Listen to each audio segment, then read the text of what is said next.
Assalamualaikum warahmatullahi wabarakatuh. Hai, kembali lagi bersama aku, dan terima kasih udah klik video ini.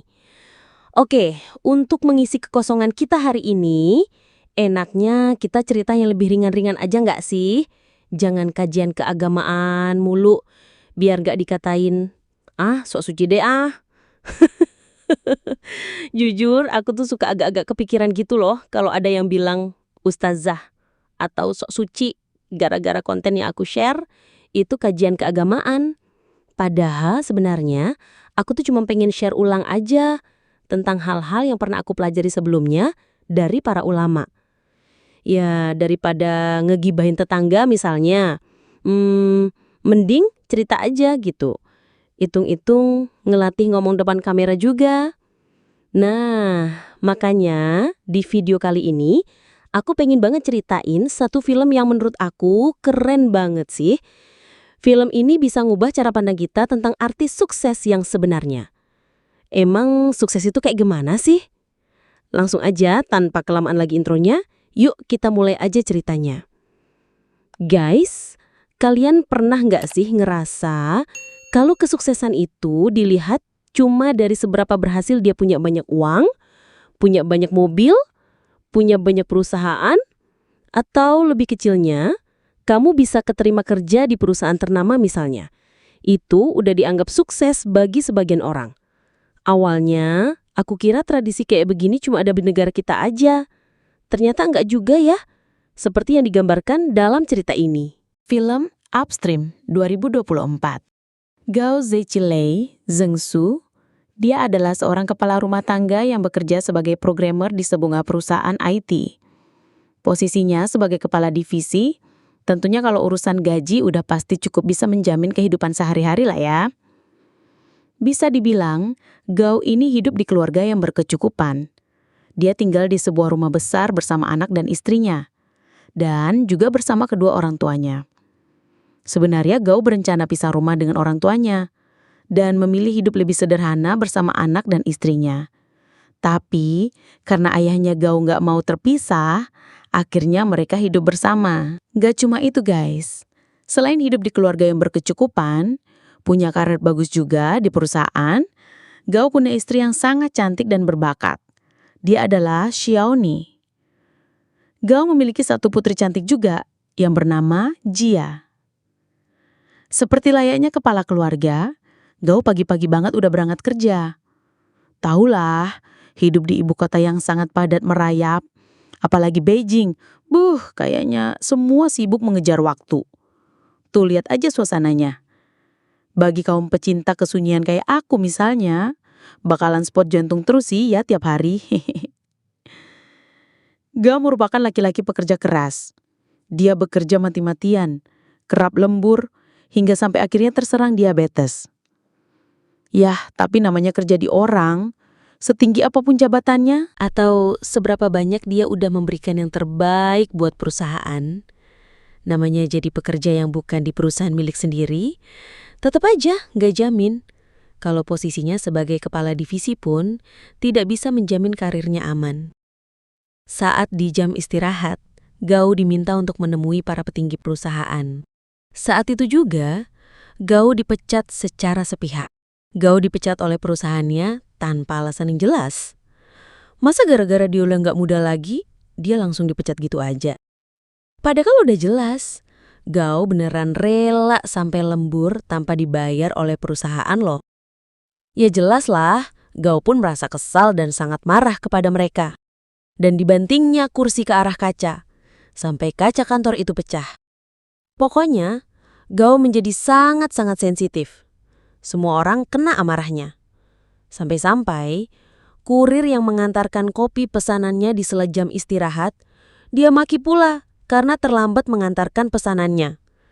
Dia membuang kopi tersebut tanpa meminumnya sedikit pun. Sambil mengumpat sang kurir, dia mengambil ponselnya dan memberikan rating buruk kepada sang kurir.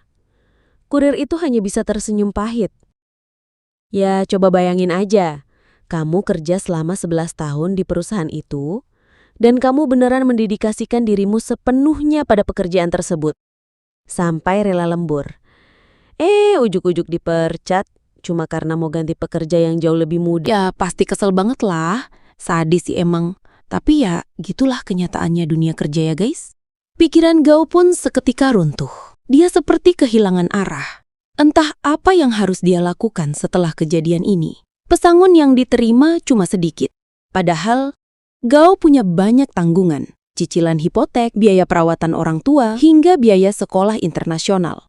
Nasib baik seolah tak berpihak kepada Gao. Sebab mencari pekerjaan lagi di usia 40 tahunan tidaklah mudah. Tapi kerennya, Gao tidak pantang menyerah. Meskipun Gao belum bercerita kepada istri dan juga orang tuanya tentang pemecatannya itu, Gao tetap pergi berangkat pagi seperti biasanya untuk terus mencari pekerjaan yang baru. Hari-harinya ia habiskan dengan melamar pekerjaan di berbagai perusahaan yang ada. Namun dengan alasan yang sama, faktor usia yang sudah tidak muda, akhirnya dia pun ditolak mentah-mentah oleh mereka. Dan ketika ayahnya mulai menyadari kalau Gao udah jadi pengangguran nih guys, bukannya merasa empati, justru Gao malah dimarahi dan dimaki habis-habisan oleh sang ayah. Gao hanya bisa diam sambil memikirkan semua perkataan ayahnya. Setelah mendapatkan cercaan dari sang ayah, Gao tidak lantas menyerah untuk melanjutkan perjuangannya. Dia masih berusaha untuk bisa mendapatkan pekerjaan yang baru secepatnya. Sampai akhirnya, Gao ketemu sama seorang calon nih, yang kasih janji kalau dia bisa cepat dapat pekerjaan yang sesuai dengan kemampuannya, dengan syarat dia harus kasih uang sebanyak 150.000 yuan. Atau setara dengan 332 juta rupiah. Bukannya dapat kabar bagus, Gao justru malah kena tipu. Padahal uang itu merupakan tabungan terakhirnya. Dan setelah sekian lama, tiba-tiba Gao bertemu dengan calo yang menipunya itu. Akhirnya Gao pun berlari mengejarnya. Sempat ketangkap nih sama Gao. Emang dasar penipu itu pinter ya. Ketika diajak ngobrol, dia malah nyelemurin si Gao. Dan akhirnya dia pun lari ke sela-sela pagar yang sempit agar Gao nggak bisa mengejarnya. Emang licik ya. Bukannya minta maaf kepada Gao. Dia malah menertawakan Gao yang terjepit di antara pagar sambil mengumpatnya. Makanya, nggak usah kebanyakan gaya deh, sampai milih-milih banget nyari kerjaan. Dikira nyari kerja tuh gampang apa? Mending kamu masih muda. Cerocos sang penipu sambil berlalu pergi meninggalkan Gao di sana. Habis jatuh tertimpa tangga. Mungkin ini cocok buat gambarin kondisi Gao saat itu. Kesulitan demi kesulitan muncul bersamaan. Setelah dipecat, ditipu orang, sekarang tiba-tiba ayahnya sakit parah karena terlalu ngoyo bekerja demi memenuhi kebutuhan keluarga. Ya bisa dibilang emang cuma ayahnya aja kan yang tahu kalau Gao itu nganggur. Untungnya orang tuanya emang punya toko sembako gitulah. Jadi masih ada penghasilan gitu guys. Tapi sayangnya karena terlalu bekerja keras, ayahnya sakit stroke dan butuh perawatan segera di rumah sakit. Tapi pihak rumah sakit tidak mau melakukan perawatan kalau Gao belum bisa bayar. Dengan sigap dia akhirnya menelpon bagian keuangan pihak perusahaan yang dulu dia bekerja. Dia meminta agar uang pesangonnya agar bisa segera ditransfer karena dia sedang membutuhkannya untuk biaya pengobatan sang ayah. Sialnya, uang pesangon itu bisa diambil kalau waktunya udah 3 bulan sejak dia dipecat. Sedangkan dia baru dipecat sekitar 1 bulan yang lalu. Tapi alhamdulillah setelah Gao menjelaskan semuanya, pihak perusahaan itu berjanji akan mengusahakannya agar bisa ditransfer besok pagi. Setelah 2 bulan berlalu, tagihan-tagihan mulai berdatangan. Tentunya hal itu sampai ke istrinya kan? Batinnya, kok tumben? Ini sampai nunggak 2 bulan, kenapa? Lalu istrinya pun datang menghampiri Gao dan menanyakan semuanya. Gao hanya terdiam. Dia gak sanggup jawab. Masalah demi masalah kayak bikin Gao merasa terus datang menghampirinya. Hingga akhirnya, dia pun memberanikan diri untuk mengatakan yang sebenarnya kepada istrinya. Gao udah gak peduli, nanti istrinya bakal marah atau mau pergi meninggalkannya sekalipun. Tapi ternyata respon istrinya beneran bikin kaget. Dia tidak memarahi suaminya atau bahkan memakinya habis-habisan. Justru, dia mengajak Gao untuk berdiskusi dan mencari solusi terbaik untuk menyelesaikan masalah ini. Dia menuliskan seluruh pengeluaran dalam waktu sebulan. Dan dia juga meminta izin untuk mengajar les musik agar bisa punya penghasilan. Setelah dirinci sedemikian rupa, ketemu minusnya, dan Gao pun akan mengambil alih untuk memenuhi itu dengan mencari pekerjaan lain. Masya Allah, istri solihah sekali ya guys. Aku kok jadi agak-agak kecolek sedikit. Kecoleknya sampai bikin sedikit malu kalau ngaca. Gak apa-apa. Sedikit kesinggung itu artinya hati kita masih hidup. Masih bisa berubah dan masih mau nerima nasihat. Habis ini semoga perangut-perangutnya lebih berkurang ya. Tapi setelah diskusi selesai, amarah sang istri keluar juga. Dia merasa marah karena suaminya masih kurang mempercayainya. Kenapa kamu gak bilang sama aku sih, Mas? Kita kan udah nikah selama 15 tahun. Kenapa kamu masih aja kurang percaya sama aku? Kalau kamu bilang ini sejak awal, pasti masalahnya gak akan segede ini. Kita itu suami istri loh, bukan pacaran. Gao pun hanya diam mendengarkan omelan sang istri dan kemudian memeluknya serta erat agar lebih tenang. Nah ini perlu dicontoh. Istri ngomel jangan dibalas ngomel. Ih yakin, ini keren sih. Bener, iya. Saling support itu perlu, bukan saling salah. Keesokan harinya, di sela-sela ngopi di kafe, Gao gak sengaja denger live tok-tok seorang kurir yang kebetulan lagi nongkrong juga di situ. Namanya Dasan. Dasan lagi asik live dan ngasih tahu kalau dari pekerjaannya, dia bisa berhasil menghasilkan penghasilan yang banyak. Mendengar itu, Gao pun sangat tertarik dan akhirnya memberanikan diri untuk bertanya langsung pada kurir tersebut. Dasan menjelaskan secara singkat kepada Gao. Usia tidak menjadi masalah, asalkan bekerja keras tentu pasti bisa berhasil juga. Setiap hari buka lowongan pekerjaan kok, begitu katanya. Akhirnya Gao pun tertarik untuk melamar pekerjaan di sana. Gak mikir panjang, siangnya Gao pun langsung datang ke kantor untuk melamar pekerjaan. Tapi pas ketemu sama manajernya, dia langsung nolak. Alah, orang gendut mana mungkin bisa cepat antar pesanan. Yang ada nanti malah sering dapat komplain pelanggan gara-gara telat antar pesanan. Tapi bejonya guys, kebetulan Dasan datang dan meminta agar manajernya untuk bisa menerima Gao bekerja di sana. Wah, emang the power of orang dalam selalu jadi mantra mujarab. Hihihi. Dasan langsung menjelaskan prosedur kerja sebagai kurir. Setelah itu, dia juga memperlihatkan papan ranking para kurir kepada Gao. Dasan memperkenalkan para kurir di peringkat paling atas. Di peringkat 1, ada si hitam, yang emang kerjanya tuh cepet kayak kilat. Sehari aja dia bisa anterin beribu-ribu paket tepat waktu dan tepat sasaran tanpa kesasar.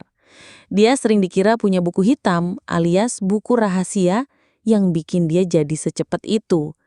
Isinya emang sebuah rute jalan tikus gitu loh. Makanya dia bisa cepat banget anterin paket. Dan di peringkat 2 ada si pelit nih. Kenapa dia dibilang si pelit? Ternyata kalau misal ada barang-barangnya yang rusak, entah itu motornya atau paket yang rusak misalnya, sebisa mungkin dia sendiri yang benerin guys.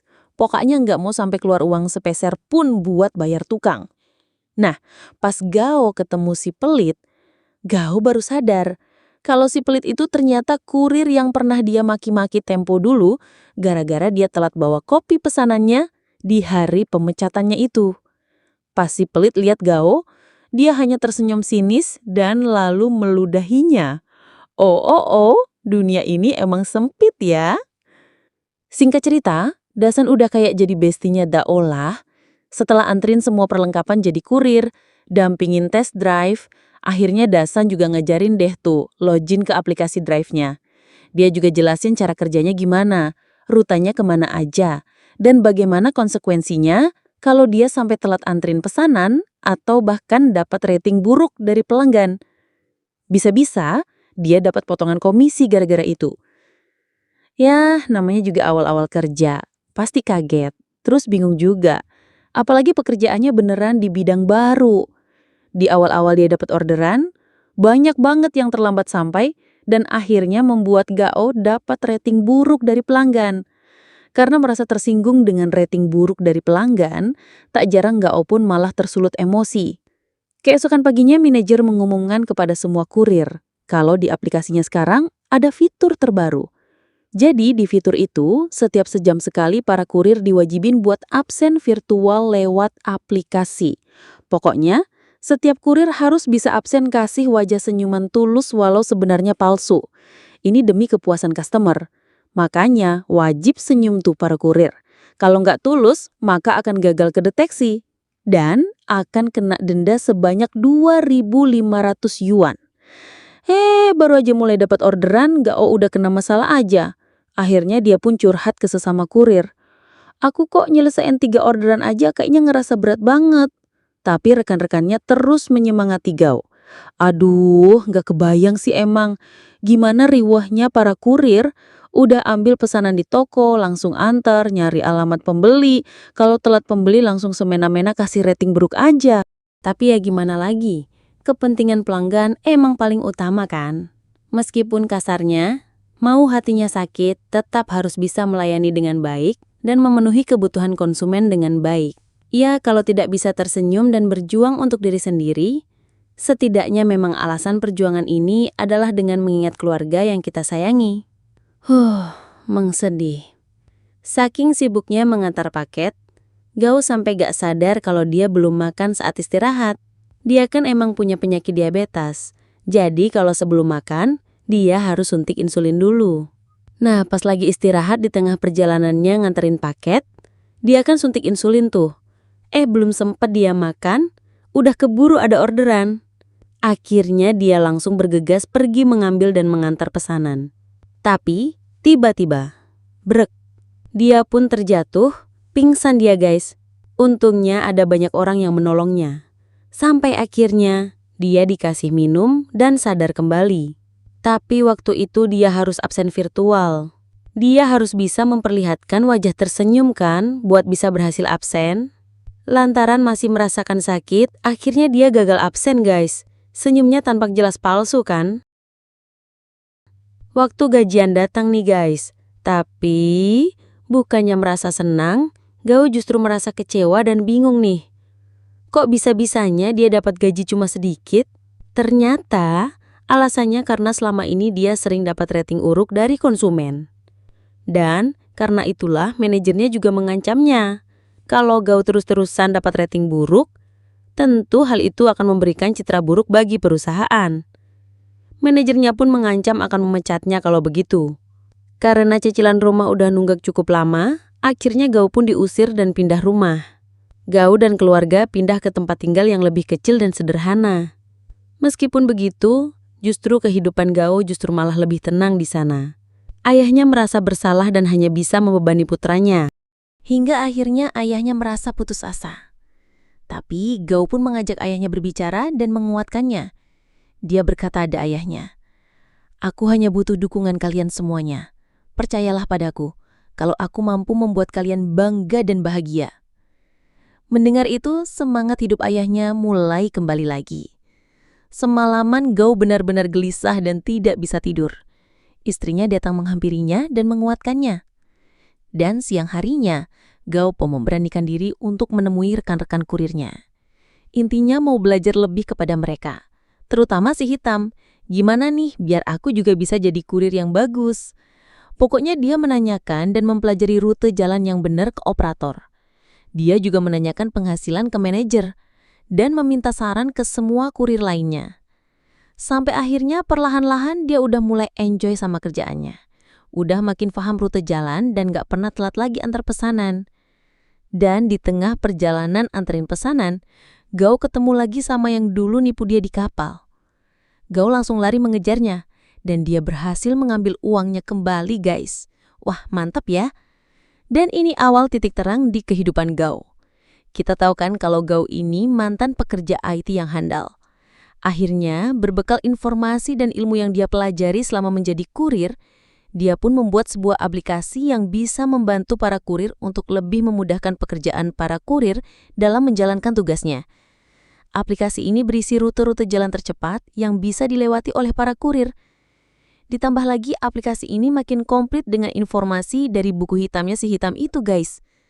Lah kok bisa-bisanya catatan rahasia itu bisa sampai dikasih cuma-cuma ke Gao?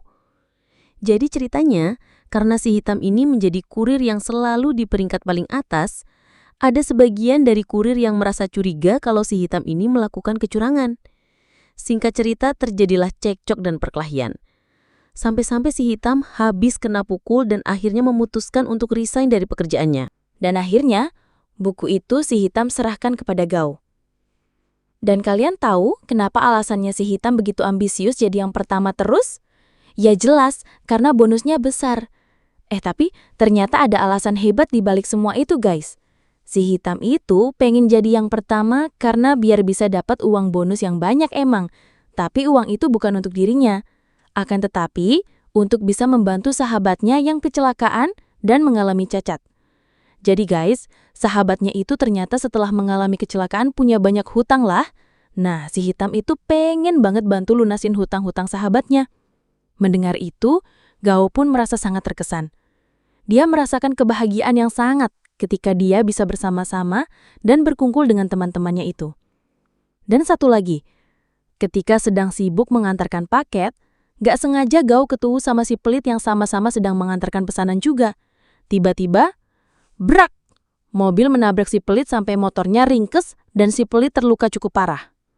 Melihat itu, Gao langsung menghampiri si pelit dan memastikan kalau yang nabrak itu mau tanggung jawab lah, guys. Akhirnya, si penabrak membawa si pelit ke rumah sakit.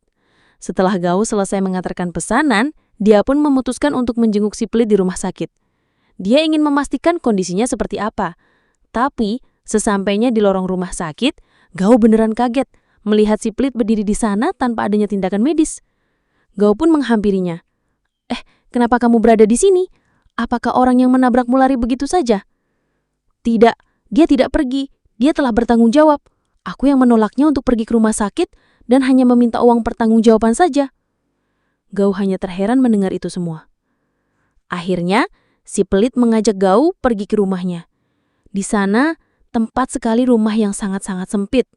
Ada istri dan anaknya. Salah satu anaknya ternyata mengidap penyakit leukemia.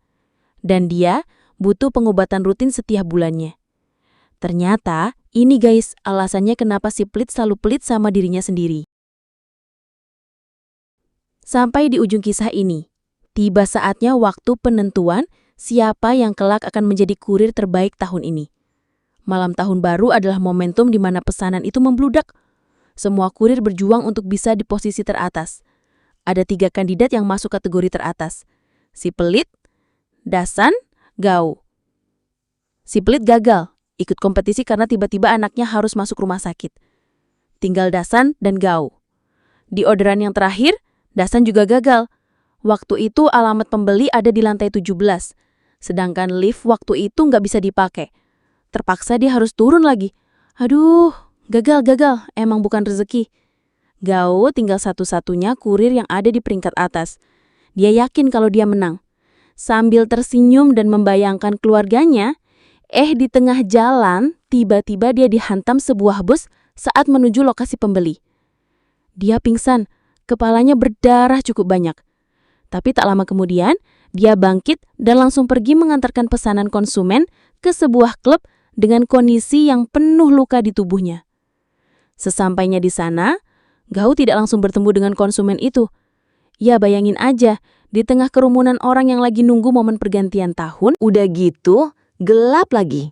Akhirnya, Gao pun meminta konsumennya untuk mengangkat tangannya sebagai isyarat. Sayangnya, pas minta angkat tangan, DJ di klub malah minta semua penonton angkat tangan semua. Haduh. Tapi, dengan sigap, Gao bisa menemukan konsumen itu tepat sebelum jam 12 malam. Yes, lega aku dengernya. Dan akhirnya, setelah perjuangan panjang itu, Gao dinobatkan sebagai kurir teratas, guys. Keesokan harinya, di acara penghargaan, Gao memberikan sambutan yang cukup membuat semua terharu. Jadi, dia berkata, "Penghargaan ini bukan buat saya seutuhnya. Penghargaan ini untuk kita semua yang selama ini sudah berjuang keras demi keluarga. Selama ini aku kira kesuksesan itu adalah seberapa banyak kita bisa mendapatkan uang atau naik jabatan. Tapi ternyata aku salah. Kesuksesan sesungguhnya lebih sederhana. Sukses itu ketika kita bisa ngopi bersama kawan dengan bahagia, saat kita bisa pulang dengan selamat, saat kita bisa tidur nyenyak dan tepat waktu, saat kita bisa sembuh dari sakit, dan sukses-sukses kecil yang bisa kita raih setiap harinya. Sebelum dia turun dari panggung, dia juga mengabarkan kepada semua kurir kalau operasi anaknya si pelit sukses. Mendengar kabar itu, semua kurir bahagia. Sebulan kemudian, sekretaris perusahaan Gao datang menemui bos besar. Dia menunjukkan aplikasi buatan Gao. Bos besar pun terkesan dengan aplikasi tersebut. Sekretaris itu menjelaskan kalau seluruh kurirnya sudah menggunakan aplikasi tersebut. Lalu sekretaris itu mengajukan kepada bos besar agar menjadikan Gao sebagai kepala IT di perusahaannya. Bos besar pun tertarik. Di sisi lain, Gao dan keluarga lagi sibuk pindahan rumah. Dia memesan makan secara online dan saat itu pesanannya telat sampai. Gao tidak memarahi kurir itu sekarang, guys. Ya, bisa dibilang sekarang udah paham betul lah perjuangan para kurir seperti apa. Justru, dia memberikan uang tip kepada kurir tersebut dan menyemangati si kurir agar makin giat berjuang lagi. Kehidupan Gao kini lebih tentram meskipun di tempat yang sederhana. Hidupnya lebih tenang, gak mikirin cicilan bank lagi. Dia juga sembuh dari diabetesnya. Karena sekarang dia semakin banyak bergerak, jadi badannya pun makin sehat. Gimana guys? Cerita malam ini seru kan? Pelajaran apa yang kalian bisa ambil dari cerita ini? Tulis di kolom komentar di bawah ya. Semoga cerita ini bisa menghibur kalian dan memberikan semangat baru juga di kehidupan ini ya. Jangan lupa like, komen, share, dan subscribe channel ini. Karena aku nggak sabar pengen cerita ke